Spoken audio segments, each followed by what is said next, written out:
कौन सा ऐसा मेहनत किया कि जो आपके द्वारा लाया गया लोग शीर्ष पर नहीं पहुंचे? संघर्ष करने वाले जब हम अपने संघर्ष करके टिकट नहीं ले पाए तो हम दूसरे को क्या सर्वोच्च पद पर भेज देंगे? ये मैं आपसे पूछना चाहता हूँ कि मैं सर्वप्रथम प्रखंड यूथ कांग्रेस का अध्यक्ष बने, चंदनकारी प्रखंड का। उसके बाद कुछ निकाल के हम लोग इंदिरा जी के समय जेल में रहे, दुबे जी थे हम लोग के साथ, बिंदेश्वरी दुबे जी थे और जोगेश प्रसाद जोगेश थे, शंकर दयाल सिंह थे, सारे लोग सब कांग्रेसी लोग थे। हम लोग जेल में सर एक अंतिम शीर्ष नेताओं से भेंट किए तो क्या आश्वासन क्या मिला सर? आश्वासन ऐसा है कि मैं अपनी बातों को मजबूती से रखा। आश्वासन क्या मिला सर? ये आश्वासन मिला, मैं अपनी बातों को रखे और गंभीरता से लोगों ने जो है उसको लिया कि बात सही है, अपने संगठन में अपना समय बिताया है। इसलिए लोकसभा में धनबाद में कई लोग कैंडिडेट है, युवा लोग आना चाहिए कि नहीं? शेखर दुबे जी भी हैं जी, अजय कुमार दुबे जी जी लड़े हैं जी, वो भी पार्लियामेंट के लिए दावेदार हैं। और सर ऐसे विजय सिंह भी एक बार चुनाव लड़ चुके हैं। 48 सर वोट आया था सर हाँ, उनको। जो भी हो, सबसे कम जो वोट आने वाले में विजय सिंह जी का नाम है, 48 सर वोट आया था सर उनका। अभी तक का कांग्रेस के इतिहास में इतना कम वोट आने वाले में उन्हीं का नाम है सर। हाँ, अशोक सिंह जी का भी नाम उनके भाई अशोक हैं। सिंह कौन सर? अशोक सिंह उनके विजय सिंह के भाई हैं। जी, क्योंकि मल्लिक का भी नाम कुछ है सर? मनोहर मल्लिक जी अगर लड़ना चाहे तो हमारे अभी कुछ मुझसे- इनपुट है सर कि वो लड़ना चाहते हैं? लेकिन सर युवा में कुछ लोगों का नाम आ रहा है। हैं? आप लोग ज़्यादा जानकारी रखते हैं जुआ में किनका नाम आ रहा है। ऐसे प्रदेश अध्यक्ष का भी है वो लोग। जा रहा है कि वर्तमान का जो प्रदेश अध्यक्ष उसका आपका ठीक से बन नहीं रहा सर, ऐसा राजनीतिक कयास लगा जा रहा है। वर्तमान प्रदेश अध्यक्ष से आपका बहुत अच्छा बनाव नहीं है, क्योंकि आप भी बोकारो से आते हैं सर और वो भी बोकारो से आता है, ऐसे कयास लगाया जा रहा है सर। तो क्या इसमें कितनी सच्चाई है ऐसी सर? बात नहीं है। इसका अध्यक्ष का बात चल रहा था उस समय राजेश ठाकुर जी मेरे पास आए, हमसे समर्थन मांगे और पहला दफे यूथ कांग्रेस का अध्यक्ष बनाने में हम लोग उनको सहयोग किए। तो ये थोड़ा हमको सम्मान भी करते हैं। आपने मांग किया है सर प्रदेश अध्यक्ष की कि मेरा नाम को आगे बढ़ाया जाए, आपने मांग किया तो क्या आश्वासन मिला नहीं प्रदेश अध्यक्ष से? हाँ, प्रदेश सदस्य नहीं, प्रदेश सदस्य तो जानते हैं कि जो है रामाराव जी बहुत सीनियर आदमी हैं और जो है कभी भेंट होती है तो बहुत। प्रभारी से कभी बातचीत हुई है प्रभारी चुनाव से को बात हुई, लेकर? इस बात में। प्रभारी महोदय ने क्या आश्वासन दिया? प्रभारी महोदय बताए कि नहीं राहुल जी, आपका पार्टी में सम्मान है और आपको सम्मान मिलना चाहिए। 40 लोगों को जो है ना जेल की यात्रा करना पड़ा और आज भी 302 का मुकदमा ये लोग झेल रहे हैं। इस सब पूरे प्रकरण में आप कहीं नजर नहीं आए सर, आपकी क्या गतिविधि? उस समय मैं बोकारो जिला कांग्रेस के अध्यक्ष था जब इन लोग जेल में थे। उदय सिंह भी उस समय जेल में थे और मन्नान साहब भी थे। हम कम से कम 2-3 बार मन्नान साहब से, चूँकि मेरा जिम्मेवारी बोकारो जिला का उस समय था संगठन का, मैंने व्यक्तिगत रूप से आया और जेल गेट में कम से कम 3-4 बार उनसे मिले। धनबाद जिला में चर्चा इसलिए भी हो रही है क्योंकि इस बार आप नेक परिसभा का धनबाद से उम्मीदवार हैं, इसको लेकर लगातार सीनियर नेताओं से मिल भी रहे हैं। तो क्या इतनी बड़ी लंबी उम्र में आपको चुनाव लड़ने की आवश्यकता क्यों पड़ी? ऐसा है, हमने विगत 35 वर्षों से पार्टी को सींचा है। मैं यहाँ पर 1980 में यूथ कांग्रेस के अध्यक्ष थे, धनबाद जिला यूथ कांग्रेस, और 25 वर्षों तक मैं यहाँ कांग्रेस का पार्टी में काम किया हूँ और लगातार काम करते रहे। इस बीच में डिवीज़न हुआ बोकारो जिला का और बोकारो जिला अलग जब बना तो बायदी हुए मेरा घर भोजूरी चंदनकारी ब्लॉक में पड़ता है। तो यहाँ के जो कांग्रेस जन थे उनको लगा कि भाई ये जो है एक मजबूत खंबा है, हम कांग्रेसियों का, हम धनबाद जिला कांग्रेस का अध्यक्ष बनना चाहते थे, मेरी मंशा यही थी। तो यहाँ के कांग्रेस जनों ने सोनिया जी उस समय राष्ट्रीय अध्यक्ष थी, तो सोनिया जी को बहुत सारा फैक्स भेजा। उस समय फैक्स का इनका घर बोकारो जिला में पड़ता तो क्यों नहीं इनको बोकारो जिला का अध्यक्ष बनाया जाए। और उस समय बोकारो जिला का संगठन बहुत ही कमज़ोर था और ऐसे समय में सोनिया जी को यह जानकारी थी कि जो है रामा राउत एक समर्पित कांग्रेस कार्यकर्ता हैं और कांग्रेस के प्रति समर्पित हैं। तो हमको मैडम सोनिया जी का निर्देश मिला कि आप बोकारो जिला अध्यक्ष के रूप में जाके काम कीजिए। और हमको जब आलाकमान का निर्देश मिला तो हमको तो बहुत कष्ट हुआ कि मैं धनबाद जिला को सींचा हूँ 25 वर्षों तक। मैं गली गली में अपना पहचान बनाया हूँ, लेकिन अपना घर छोड़ के हमको जाना पड़ा। उस समय तो तकलीफ़ हुआ, लेकिन मैं उस चैलेंज को स्वीकार किया। और बोकारो जिला में चूँकि हम उतना समय नहीं दे पाते थे, क्योंकि 2 ही ब्लॉक था, चंदन क्यारी विधानसभा और बोकारो विधानसभा धनबाद जिला से अटैच था। बेरमो, नवाडी, गोमिया ये सब उससे अटैच नहीं था, वो गिरिडीह जिला में था। तो मैं वहाँ जाकर नए सिरे से फिर जीरो से कांग्रेस संगठन को वहाँ से बनाए और गोमिया, नवाडी सब जगह घूमते फिरते फिर जो है मेरे समय में 2000 में हम जिला कांग्रेस के अध्यक्ष बने और 2004 में विधानसभा का चुनाव हुआ। मैं एक उदाहरण स्वरूप बताना चाहता हूँ कि जिस समय हमारे माननीय मुख्यमंत्री बिंदेश्वरी दुबे जी थे, हैं हमारे प्रदेश के मुख्यमंत्री थे बिहार के, उनके समय में भी वहाँ पर बोकारो जिला में कभी कांग्रेस का खाता नहीं खुला। उस समय DK चौबे जी खड़े हुए, बहुत बड़े बड़े नेता खड़े हुए, PN त्रिपाठी खड़े हुए, लेकिन वे विधानसभा में नहीं पहुँच पाए। लेकिन 2004 का जब चुनाव हुआ तो हमारा हमने जो मेहनत किया, गांव को और शहर को जोड़ने का काम किया और उससे उसका नतीजा मिला कि पहला दफ़े बोकारो विधानसभा जब से बना तब पहला दफ़े वहाँ पर विधायक बना कांग्रेस का। क्योंकि मेरी दावेदारी थी टिकट का, लेकिन हमको टिकट नहीं मिला, चाहे जिसको भी मिला, क्योंकि मैं समर्पित लोगों में से पार्टी का डिसीजन था। तो इलाज अंसारी को हमने पहला दफ़े मेरे कार्यकाल में वहाँ विधायक का खाता खुला बोकारो में। उसके पहले कांग्रेस का कभी विधायक नहीं हुआ करते। ये उदाहरण मेरा है। और धनबाद जिला और बोकारो जिला में समान रूप से कार्यकर्ताओं के बीच में आज भी मैं हूँ। सर कुछ सवाल ले लिया जाए। सर कितना दिन बोकारो जिला का अध्यक्ष आप रहे हैं सर? हम 13 साल बोकारो जिला कांग्रेस। और धनबाद में कितना साल आप यूथ कांग्रेस का अध्यक्ष रहे? हम 7 साल। जी 7 साल यहाँ पर हैं। और वहाँ पर बोकारो में 13 साल वहाँ रहे और 7 साल यहाँ रहे। यानी 20 साल तक लगातार धनबाद और बोकारो में आपकी राजनीतिक गतिविधियाँ चली और के रूप में काम कांग्रेस और कांग्रेस यूथ में और कांग्रेस में जीती। तो इतनी लंबी समय में आपने तो आपको जो सम्मान देना था पार्टी सम्मान तो दिया ही। अंतिम चरण में लोकसभा का चुनाव का एक बैग कैसे ख्याल आया? नहीं, लोकसभा का चुनाव का हम इसके पहले भी प्रयास किए हैं धनबाद लोकसभा में, क्योंकि हमारा दिल में एक भावना है कि हमने यहाँ पर संगठन को सशक्त किया बोकारो जिला और धनबाद जिला में, और बहुत सारे कांग्रेसियों को हमने जोड़ा, गांव से जोड़ा, शहर से जोड़ा, और बहुत लोग हमको नेता बनाने में अपना योगदान दिया। नौजवानों ने मेरा जिंदाबाद किया यहाँ से दिल्ली तक, है ना, हमारे साथ जुड़ के काम किया। उसको मेरे अंदर में कुछ भविष्य दिखता था कि ये एक डायनामिक नेता है, ये आगे चल के कुछ MP बनेंगे, MLA बनेंगे, मिनिस्टर बनेंगे तो मेरा विकास होगा। लेकिन मुझे दुख इस बात का है, हमको ये आज भी तकलीफ होता है कि जो कार्यकर्ता मेरे लिए झंडा ढोया है, जिस कार्यकर्ता को मैं संवैधानिक पद में नहीं रहने के कारण उसको कोई लाभ नहीं दे सका। तो क्या सर MLA MP बन के लोग ही सेवा करते हैं? जिला का संगठन में तो आपने काफी लोगों को मदद किया होगा ना सर? मदद हम काफी लोगों की, गांव आज मेरे पास जो भी आया सर एक मिनट, MP और MLA ही क्या लोगों को सेवा कर सकता है सर?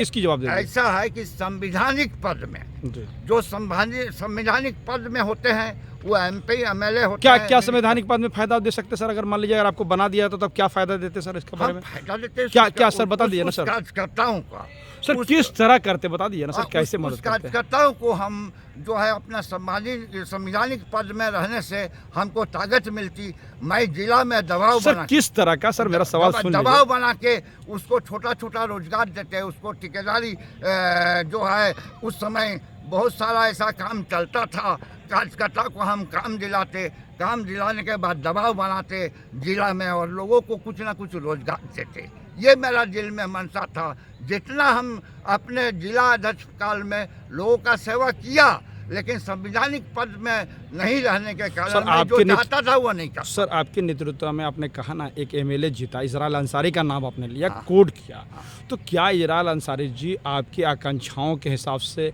जो बात आप कहना चाहते थे कि हम अगर नहीं बनते तो लेते, तो क्या इजराइल अंसारी जी आपके द्वारा आपके कार्यकर्ताओं का सम्मान नहीं दे पाए? वो संवैधानिक अधिकार जिससे मिलने का बात आप कह रहे हैं, क्या नहीं मिला? ये बातें हैं। दूसरी बात सर एक सवाल ये है, दूसरी सवाल है कि धनबाद से ददे दुबे जी सांसद रहे, धनबाद से मनान मलिक जी मंत्री रहे और आपसे सबका अच्छा संबंध रहा है, तो क्या उस वक्त में भी आपके कार्यकर्ता उपेक्षित हो गए? आप ये कहना चाह रहे हैं? नहीं, ऐसा है कि सब लोग जो है जब अपने पद पर आए जो है, ऐसे मनान मलिक साहब हमारे मित्र हैं और काफ़ी घनिष्ठ संबंध है। मनान साहब जब मंत्री थे तो हम लोग जो भी बात करते थे सम्मान करते थे, लेकिन बहुत ऐसे लोग जो पावर में रहे, वो जब पावर में आए तो कार्यकर्ताओं का, जिस कार्यकर्ताओं को, चूँकि जिला अध्यक्ष के नाते हमने उसको पार्लियामेंट में मदद करने के लिए कहा, घूम घूम के उसका प्रचार किया, लोगों को टीम बनाए, लेकिन उस को लाभ नहीं मिला। कार्यकर्ता था जिससे उम्मीद नहीं, था? मेरा नहीं, कांग्रेस पार्टी का जो कार्यकर्ता था, मैं जिला अध्यक्ष बोकारो का था, तो सारा कांग्रेस पार्टी का कार्यकर्ता मैं था। सर मेरा सवाल सुन लीजिए कि हमने कहा, मेरा सवाल यह है कि जिस कार्यकर्ता को उपेक्षित होने की बात आप कह रहे हैं कि अगर मैं एमपी या एमएलए बनता तो हमारे जो उपेक्षित रहे, हमको जो आशा किए थे, मेरा जो जिंदाबाद और मुर्दाबाद का जो नारा लगाया था लोग, सारे लोग संगठन से, वो लोगों को हम काम कर सकते हैं। क्या इजराइल अंसारी जी आपका काम में खरा नहीं उतरे? क्या धनबाद के सांसद जी आपके उम्मीदों पर खरा नहीं उतरे? क्या मनान मलिक जो मंत्री बने आपके उम्मीदों पर खरा नहीं उतरे? यानी आपके उम्मीदवार के मानने हैं कि आपके कार्यकर्ताओं की उम्मीद के अनुरूप नहीं बने? ये सवाल मेरा महत्वपूर्ण है। सवाल आपका सही है। कुछ लोग जो है उस बनिस्पत कार्यकर्ताओं को लाभ, हमारा सजेशन हम देते थे, लेकिन उस सजेशन के अनुसार काम नहीं होता था, तो हमको दुख लगता था कि भाई कार्यकर्ता का उपेक्षा हो रहा है। और सबसे बड़ी बात है, मैं एक बात कहना चाहता हूँ, ये राजनीति का एक मंशा चलता है। सबसे पहले लोग जब पद में जाते हैं तो उसका दिल में होता है कि जो है मैं व्यक्तिगत संस्था, व्यक्तिगत कार्यकर्ता बनाऊं, और मेरा भावना है कि नहीं, कांग्रेस पार्टी का कार्यकर्ता बनाने की बात मैं करता हूं। इतने में अंतर है। संवैधानिक पद में आने के बाद वह सोचता है कि मैं अपना लिमिटेड बनाऊं, है ना, और मेरी भावना है कि नहीं, कांग्रेस लिमिटेड बनना चाहिए, कांग्रेस के कार्यकर्ता बनना चाहिए। ये मेरी भावना है। ये दोनों में हमारा अंतर है। सर एक सवाल और भी बहुत गूंज रहा है सर आपके लिए।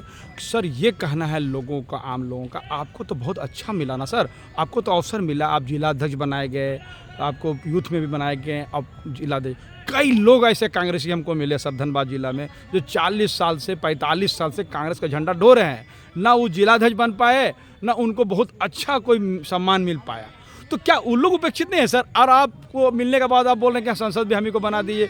एक सर मेरा सवाल सुन लीजिए, तो क्या आप ऐसे लोगों को संदेश देने के बजाय जो लोग उपेक्षित हैं, अब सबको तो पार्टी टिकट नहीं दे सकती ना? अगर धनबाद जिला में अगर आप होंगे तो आपके समकक्ष में लगता है सर हमको कि 50-60 आदमी ऑलरेडी आज भी है आपके समकक्ष में, तो क्या सभी जिलाध्यक्ष बन गए?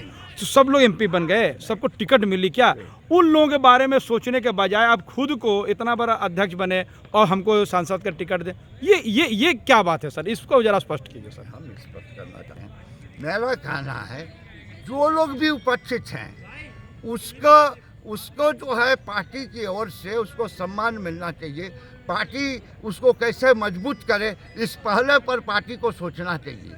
और जो लोग उपेक्षित हैं, हम चाहते हैं कि उपेक्षित लोगों को पार्टी में आगे लाइन पर जोड़ना चाहिए। ये मेरा विचार है। इस विचार को लेकर मैं आज भी चलता हूँ, आगे भी चलता रहा हूँ और आगे भी चलूँगा। मेरा विचार है कि उपेक्षित लोग, जो समर्पित लोग हैं, आया राम गया राम नहीं। मैं तो बहुत ऐसा देखता हूँ, बड़े नेता का मैं नाम लेना नहीं चाहता हूँ, लेकिन जो है बड़े बड़े पद पर रहे और पार्टी छोड़ के चले गए। फिर पार्टी का जब अच्छा दिन आने लगा तो वे लोग फिर कांग्रेस में आकर ज्वाइंट हो गए। तो ऐसे लोगों को सम्मान देने से कांग्रेस पार्टी मजबूत नहीं होगी। जो कांग्रेस के समर्पित लोग हैं, जिसने 10 साल 20 साल कांग्रेस पार्टी को सींचा है, ऐसे लोगों को जब हम आगे करेंगे तो निश्चित कांग्रेस आगे होगा। ये मेरा भावना है। मैं सभी लोग को उपेक्षित लोगों को जो है सबसे पहले सवाल, जो लोग ईमानदारी से कांग्रेस को सीता है वैसे लोग दरकिनार हो रहे हैं और आयाराम गयाराम हावी हो रहे हैं। सर एक सवाल और ले लिया जाए। सर सवाल ये उठता है कि बहुत से लोग, मैंने बहुत लोगों का इंटरव्यू कवर किया और बहुत लोगों से ये बात सामने आई, बात को लोग कहते हैं मैं 40 साल से झंडा ढो रहा हूँ, कोई बोलता है 30 साल से झंडा ढो रहा हूँ, कोई मैं इस तरह का कोई एक लंबी फहरिस्त है सर लोगों से मिलने के बाद। क्योंकि कांग्रेस देश की सबसे पुरानी पार्टी है, तो जाहिर सी बात है कि इसमें जो लोग मिलेंगे काफ़ी पुराने लोग मिलेंगे। तो सर लोग, मैं ये मेरा सवाल रहता है उन लोगों से भी और आपसे भी सर हमारा सवाल है सर कि कौन ऐसा नेता है जो आपके द्वारा बनाया हुआ नेता आज शीर्ष पर बैठा हुआ है। इस बात की हम कांग्रेसियों से मेरा सवाल रहता है। लोग कहते हैं कि 30 साल से, मैं कहता हूं कि 10 आदमी का नाम बताइए जो लोग अभी कांग्रेस में रन कर रहे हैं, आपके द्वारा लाया गया व्यक्ति, उनका नाम बताइए ना सर आप। बहुत सारे ऐसे नेता, बड़े नेता हैं, आपको बताते हैं कि जिस समय चंदन बागची जी हमारे बहुत करीबी थे और लेबर सेल के अध्यक्ष थे, नेता थे जी, लेकिन उनको ताकत हमने दिया। सर मैं यूथ कांग्रेस से हैं, जाहिर सी बात है कि एक लंबी पारी आपके साथ में रहा। करीब आप बता रहे हैं कि 35 साल लगातार आपने कांग्रेस की सेवा की है, तो 35 साल के अंदर में तो कम से कम 35 आदमी होना ना चाहिए सर, कि जिसका नाम आप लगा के आप उसको लाएं पार्टी में और वो आज शीर्ष पर बैठा हुआ है, जिला से लेके प्रदेश में बैठा हुआ है या कोई महत्वपूर्ण जगह पे चला गया, आप उसका नाम बताइए ना सर। 10 आदमी का मैं तो 10 आदमी। शमशेर आलम जी हैं। शमशेर आलम जी को आप लाए हैं? नहीं बनाए, मतलब यूथ कांग्रेस में मेरे साथ जुड़े हुए थे। आप लाए हैं उसको कांग्रेस में? कहना चाह रहे हैं हम लाए नहीं, कांग्रेस में थे, यूथ कांग्रेस से जुड़े हो, यूथ कांग्रेस से जुड़े। उस समय मान लीजिए ब्लॉक स्तर पर थे हम लोग, जिला स्तर पर थे, है कि हमारे साथ संगठन से जुड़े और संगठन से जुड़े हुए लोग जो है रहे। हम बहुत नाम ऐसे आपको उदाहरण स्वरूप दे सकते हैं, लेकिन सर एक शमशेर आलम का नाम लिया, पद पर तो लोग जो संघर्ष करने वाले, जब हम अपने संघर्ष करके टिकट नहीं ले पाए तो हम दूसरे को क्या सर्वोच्च पद पर भेज देंगे। ये मैं आपसे पूछना चाहता हूँ कि मैं संगठन में रहा 35 वर्षों तक पार्टी का, आप समर्पण सर्वोच्च पद पर नहीं पहुंच पाया तो मैं सर्वोच्च पद पर समर्पण की बात किए थे आपने, कहा कि मैं निष्ठा से समर्पण करते हुए कांग्रेस पार्टी की सेवा किया। आपने कहा है सर, पहले आपकी वक्तव्य आया कि मेरा सवाल आपके सवाल से जुड़ा हुआ है सर, इसको अनदर नहीं लेना है। आप एक बात बताइए सर, मैंने ये सवाल खड़ा इसलिए भी किया क्योंकि जिस उम्र के इस पड़ाव पे रहे हैं, आपकी उम्र लगता है हमें सर कि करीब 75 के करीब आसपास की। नहीं, आप गलतफहमी में हैं। अब मेरा 67 साल उम्र है मेरा। आप आधार कार्ड भी बोलिएगा तो आप 67 एज? 67 के हैं हम, है ना। और स्टूडेंट लाइफ से ही मैंने यूथ कांग्रेस से जुड़ा और सर्वप्रथम प्रखंड यूथ कांग्रेस का अध्यक्ष बने, चंदनकारी प्रखंड का। उसके बाद 77 में जब जनरल सेक्रेटरी थे यूथ कांग्रेस के, उदय कुमार सिंह जी जिला अध्यक्ष थे और मैं उनके कमेटी में जनरल सेक्रेटरी था। और उस समय इंदिरा जी के जेल यात्रा में भी हम लोगों ने, हम एक दिन नेतृत्व का बात था, तो एक दिन हम अपने नेतृत्व करते हुए, चूँकि सबको तो जेल भेजता नहीं था, नेतृत्वकर्ता को और सिर्फ हमको उसमें जेल भेजा गया, बाकी लोग को नहीं है। लेकिन जुलूस निकाल के हम लोग इंदिरा जी के समय जेल में रहे। दुबे जी थे हम लोग के साथ, बिंदेश्वरी दुबे जी थे और जोगेश प्रसाद जोगेश थे, शंकर दयाल सिंह थे, सारे लोग, सब कांग्रेसी लोग थे, हम लोग जेल में। सर एक अंतिम सवाल करेंगे सर, आप पार्टी के शीर्ष नेताओं से भेंट किए और उसका पोस्टर भी आप सोशल मीडिया पे फोटोज़ जो है ना आपने शेयर किया है सर, तो क्या आश्वासन क्या मिला सर? आश्वासन ऐसा है कि मैं अपनी बातों को मजबूती से रखा। आश्वासन मिला, मैं अपनी बातों को रखे और गंभीरता से लोगों ने जो है उसको लिया कि बात सही है, आपने संगठन में अपना समय बिताया है, इसलिए आपकी बातों को हम लोग गंभीरता से आला कमान के पास रखेंगे। मेरे साथ जब बिहार था तो तारिक साहब के साथ हम लोग जो है जुलूस प्रदर्शन करते थे, उनको जो है जगन्नाथ जी और तारिक साहब में डिफरेंस चलता था तो हम लोग तारिक साहब के टीम में रहते थे और जो है उनका हर प्रदर्शन में दिल्ली पटना लोगों को लेकर जाते थे। तो इस तरह का जो है सारे लोग बहुत नज़दीक है, सारे कांग्रेस के शीर्ष नेता हमको व्यक्तिगत रूप से जानते हैं। सर एक बात बताइए सर, लोकसभा में धनबाद में कई लोग कैंडिडेट है, युवा लोग आना चाहिए कि नहीं आना चाहिए सर? युवा लोगों का तो प्राथमिकता मिलना नहीं चाहिए सर, आप इस बारे में क्या सोचते हैं? ऐसा है, हम ये नहीं कहते हैं कि युवा लोग को प्राथमिकता नहीं मिलना चाहिए, लेकिन एक बात का ध्यान रखना चाहिए कि धनबाद लोकसभा में समीकरण क्या कहता है। जी। जीत कैसे हासिल होगा। सिर्फ जुआ से तो वो बोका देने से तो नहीं होगा। सर, बड़ा ये आकलन करने की जरूरत है कि इस सीट में विजय कैसे हासिल हो सकता। सर समीकरण की बात की है सर, एक बहुत महत्वपूर्ण शब्दों का प्रयोग किया सर, समीकरण।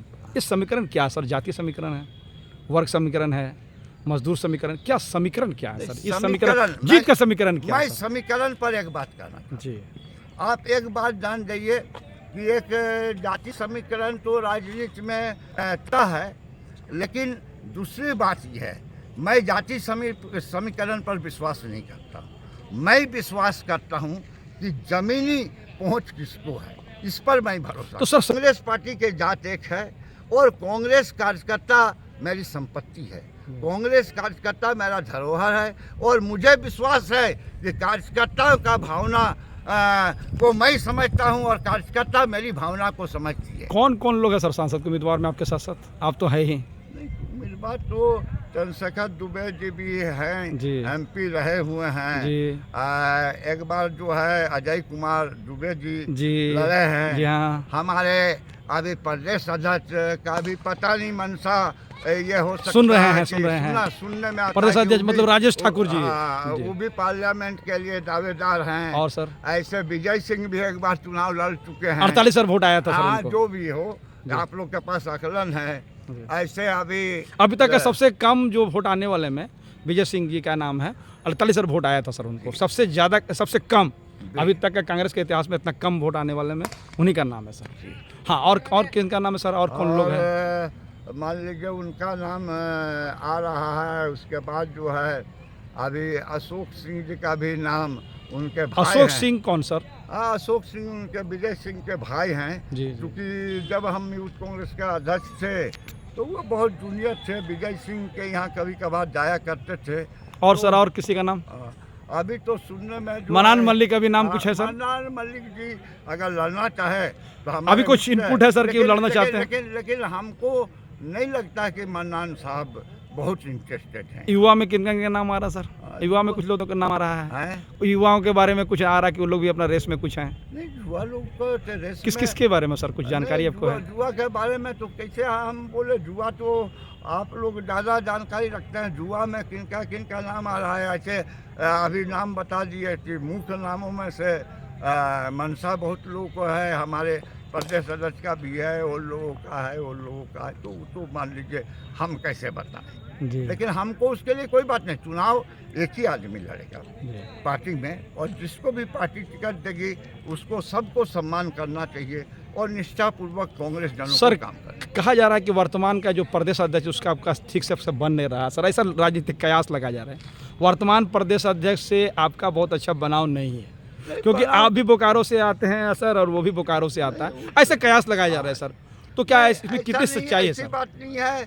मान लीजिए हम तो आपको क्या बताएं, तारिक साहब जिस समय थे एडवाइजर थे और यूथ कांग्रेस का अध्यक्ष का बात चल रहा था, उस समय राजेश ठाकुर जी मेरे पास आए, हमसे समर्थन मांगे और पहला दफे यूथ कांग्रेस का अध्यक्ष बनाने में हम लोग उनको सहयोग किए। तो ये तो अलग बात है। राजनीति में- बातचीत होते रहती है क्या सर? हाँ, अभी कुछ बातचीत कि होती कुछ है। मनमुटाव, राजनीतिक नहीं, मनमुटाव, कोई- कुछ कोई ऐसी बातें मनमुटाव नहीं है? बे। अभी भी जहाँ बातचीत होता है हमको सम्मान भी करते हैं। आपने ऐसी मांग क्या है सर प्रदेश अध्यक्ष की भी कि मेरा नाम को आगे बढ़ाया जाए? आपने मांग किया तो क्या आश्वासन मिला बात नहीं। प्रदेश अध्यक्ष से? हाँ, प्रदेश सदस्य नहीं, प्रदेश सदस्य तो जानते हैं कि जो है रामाराव जी बहुत सीनियर आदमी हैं, और जो है कभी भेंट होती है तो बहुत प्रभारी से कभी बातचीत हुई हाँ, है प्रभारी चुनाव से को बात हुई लेकर? इस बात में। प्रभारी महोदय ने क्या आश्वासन दिया है? प्रभारी महोदय बताए कि नहीं राहुल जी, आपका पार्टी में सम्मान है और आपको सम्मान मिलना चाहिए, ये जो है। और आपको मैं विश्वास दिलाता हूँ कि आने वाला समय आपको सम्मान पार्टी में मिलेगा।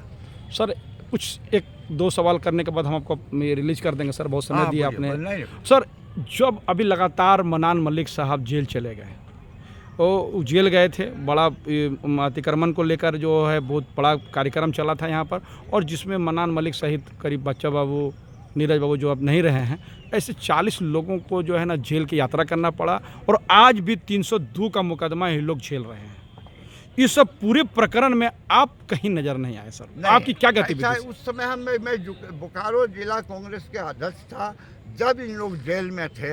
उदय सिंह भी उस समय जेल में थे और मन्नान साहब भी थे। हम कम से कम 2 बार 3 बार मन्नान साहब से, चूँकि मेरा जिम्मेवारी बोकारो जिला का उस समय था संगठन का, मैंने व्यक्तिगत रूप से आया और जेल गेट में कम से कम 3 बार 4 बार उनसे मिले और मिलने के बाद जो है आज भी जो है मैं बहुत सम्मान करता हूँ मन्नान 10 साल का जिला कार्यक्रम में तो सर कहीं आप नजर नहीं आए हैं हाँ, सर। किसमें? 10 साल से जिला कार्यक्रम, धनबाद का जिला कार्यक्रम में, प्रदेश का कोई कार्यक्रम में आप नहीं, शरीक होता हुआ नहीं, नजर नहीं हम- आए सर। हम आते हैं, हम जो है पद यात्रा अभी चला है बीच बीच में, जब भी इधर हम साल 2 साल से सर फिर आप एक्टिव हुए हैं सर, नहीं, आपको मान पद लीजिए। यात्रा में मैं आया हूँ, पद यात्रा में मैं चलता हूँ, है ना। और राहुल जी के साथ भी पद यात्रा में मैंने 65 किलोमीटर चले हैं और आज भी जो है हम जो है बहुत स्वस्थ हैं और हमको कहीं कोई काम करने में, अभी भी सुबह से रात 10 बजे तक मैं काम करने में सक्षम हूँ, हमको कहीं कोई दिक्कत नहीं है, क्योंकि संगठन में काम करते करते अभ्यस्त हूँ मैं। और जब जो है अभी मैं बोकारो से काम करके लौट रहा था, मेरा बेटा, आपको व्यक्तिगत बता रहे हैं सवाल, बेटा था, हम बेटा को बोले एक मोटरसाइकिल मंगा लो मानपुर मोड़ में, क्योंकि हमको धनबाद जाना है, क्योंकि इतना पहले हम जाके घर क्या करेंगे। मेरा एक नशा है कि सुबह निकलते हैं 10-11 बजे कुछ खा के घर से और रात को 8-9 बजे के पहले अगर जनता के बीच में नहीं घूमते हैं तो हमारा जो है हमको अजीब टाइप का लगता सर है, हम धनबाद, बचे नहीं रहते। सर अब एक अंतिम सवाल के साथ कुछ लोग जो सवाल कर रहे हैं, ये सवाल अपना मेरा व्यक्तिगत नहीं है, लोगों का, धनबाद लोकसभा में कितना बूथ है सर? हाँ? धनबाद लोकसभा में कितना बूथ है सर अभी प्रेजेंट में? आबादी कितनी है, कितने वोटर हैं और कितना बूथ है सर? 1100 के लगभग बूथ। धनबाद लोकसभा का। चलिए बहुत बहुत धन्यवाद, आपने हमारा समय दिया सर, समझ गए।